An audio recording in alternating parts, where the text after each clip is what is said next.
Barcelone, capitale de la Catalogne, fut fondée par les Romains au 1er siècle avant Jésus-Christ. La Catalogne est une communauté autonome où on parle le catalan.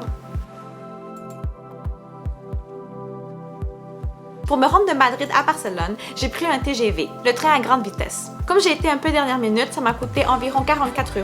Mais si vous achetez votre billet à l'avance, vous pouvez le trouver pour moins cher. Il y avait d'autres options comme l'autobus, mais c'était 8 heures de trajet. Aussi prendre l'avion, c'est environ 1 heure. J'ai aussi remarqué qu'en Espagne, les personnes utilisent beaucoup le covoiturage avec l'application BlaBlaCar. J'ai décidé de prendre le train car c'était seulement 2h30 et aussi, je voulais voir c'était quoi un TGV. À Barcelone, je suis restée dans le quartier Eixample. Je trouve que c'est très centralisé, proche d'un métro et proche d'un des édifices les plus emblématiques de Barcelone. Alors voici ce que j'ai pu visiter à Barcelone en 4 jours. Bien sûr, il faut commencer par parler des œuvres de Antoni Gaudí, un grand architecte catalan dont 7 de ses œuvres sont inscrites à l'UNESCO au patrimoine mondial pour l'humanité. J'ai seulement visité 2 de ses œuvres car j'étais sur un budget. Comme vous pouvez voir, ça pourrait revenir très cher. À 20 minutes à pied de mon auberge se trouve la basilique Sagrada Familia, qui représente la Sainte Famille, Saint Joseph, Vierge Marie et Jésus. La construction a débuté en 1882 et la basilique est supposée être complétée pour 2026. Je vous conseille d'acheter vos billets à l'avance car il y a plusieurs personnes qui arrivent la journée même et il n'y en a plus de place. Moi, je me suis présentée vers 10h, 11h du matin et j'ai pu rentrer seulement à 2h de l'après-midi. Les œuvres de Gaudí ont un style d'art nouveau, une tendance plus naturaliste moderniste. Quand vous rentrez dans la basilique, vous pouvez voir l'amour de Gaudí pour la nature.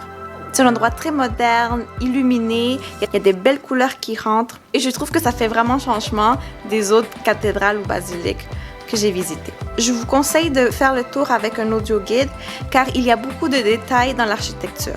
La deuxième œuvre de Gaudí que j'ai visitée fut le Parc Güell. Il y a une partie payante et une partie gratuite. Même conseil qu'avec la Sagrada Familia, achetez vos billets à l'avance.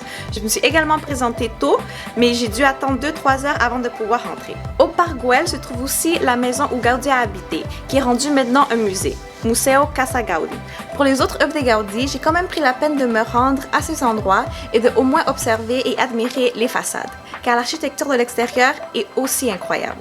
Un boulevard très fameux, la Rambla. Sur la Rambla, vous retrouvez beaucoup de magasins, de restaurants, de kiosques et vous pouvez commencer votre marche à la Plaça Catalunya et finir à la statue de Christophe Colomb. Sur la Rambla, vous retrouvez aussi le marché La Boqueria, un des marchés les plus anciens de Barcelone qui date depuis les années 1200. Un quartier très populaire et le plus ancien de Barcelone, c'est le quartier gothique. Le quartier gothique remonte depuis le règne d'Auguste, où les Romains fondèrent une colonie. Vraiment agréable de marcher dans ces rues médiévales. Dans le quartier gothique se trouve aussi la cathédrale de Barcelone, que malheureusement on m'a refusé l'accès car je portais des shorts et je montrais mes épaules. Dans la plupart des cathédrales basiliques en Europe, il y a un code vestimentaire pour les hommes et femmes. Ce que j'aime de cette ville, c'est qu'elle a aussi une plage, et une très belle plage, la Playa Barceloneta. J'ai également visité le Camp Nou, le stade le plus grand d'Europe et le 4e plus grand au niveau mondial. J'ai fait une mini vidéo de ma visite au musée et au stade car j'avais beaucoup de photos. Je vais mettre le lien dans la description de la vidéo. N'oubliez pas d'aller regarder. À ma dernière journée, j'ai visité le Mont Juif, qui signifie Mont des Juifs, car ils ont trouvé un cimetière juif. Par contre, il y a d'autres versions qui disent que l'origine ce serait plutôt latin et il aurait une autre signification. On vous recommande de visiter de soir et de vous rendre à la fontaine magique, car il y a un spectacle de lumière et de jets d'eau. Il y a aussi beaucoup à voir seulement au Montjuïc. Moi, j'ai décidé d'aller au sommet et de visiter le château Montjuïc. Pour vous rendre au sommet, vous pouvez également prendre le téléphérique ou comme moi, marcher, ça prend environ 30 à 40 minutes. Le Castillo de Montjuïc est une ancienne prison militaire et forteresse. Et de cette place, vous avez une belle vue de la ville et du port de Barcelone. Une autre activité que vous pouvez faire qui est à l'extérieur de Barcelone est d'aller visiter le monastère de Montserrat. Barcelone, c'est vraiment une belle ville. Juste de marcher dans les rues, on se sent tellement heureux. Il y a tellement d'endroits à visiter, tellement de places historiques, de musées, d'expositions, d'art.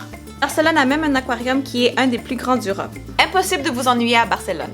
Clairement que 4 jours, ce n'était pas assez. Dans la description de ma vidéo, je vais mettre les autres endroits qui sont populaires à visiter. Barcelone aussi est reconnue pour être une ville de fête. Sur la Rambla, vous retrouvez aussi plusieurs bars et discothèques. Et ils ferment à 6 h du matin. Ils ont de la bonne musique, des bons DJ, c'est des grandes salles, même les effets de lumière et les écrans, c'est vraiment le fun. Je peux comprendre pourquoi il y a une colère des habitants envers les touristes quand vous voyez à 6 h, 7 h du matin des touristes sur l'effet de l'alcool ou sur l'effet de d'autres drogues. Barcelone est reconnue pour le tourisme de masse. Selon le journal Le Soleil, en 2016, il y a eu 30 millions de touristes. Si vous faites des recherches sur Internet, vous pouvez trouver des articles de manifestations des habitants de Barcelone contre le tourisme de masse. Alors comme touristes, soyons responsables et respectueux envers les villes qu'on visite. Pour Barcelone, beaucoup de personnes m'ont dit de faire attention aux pickpockets. Moi, j'ai jamais eu de problème, mais bien sûr, j'ai pris toutes les précautions. Barcelone, c'est une ville très chère. Je pense que c'est une des plus chères d'Espagne. Pour économiser, j'ai décidé de dormir dans une auberge, dans un dortoir de 16 personnes. Ça m'a coûté 77 €. Toutefois, c'est une des dernières fois que j'ai dormi dans une auberge avec 16 personnes. Les autres fois, j'ai décidé de prendre maximum un dortoir de 8 personnes car pendant 4 nuits, j'ai rien dormi.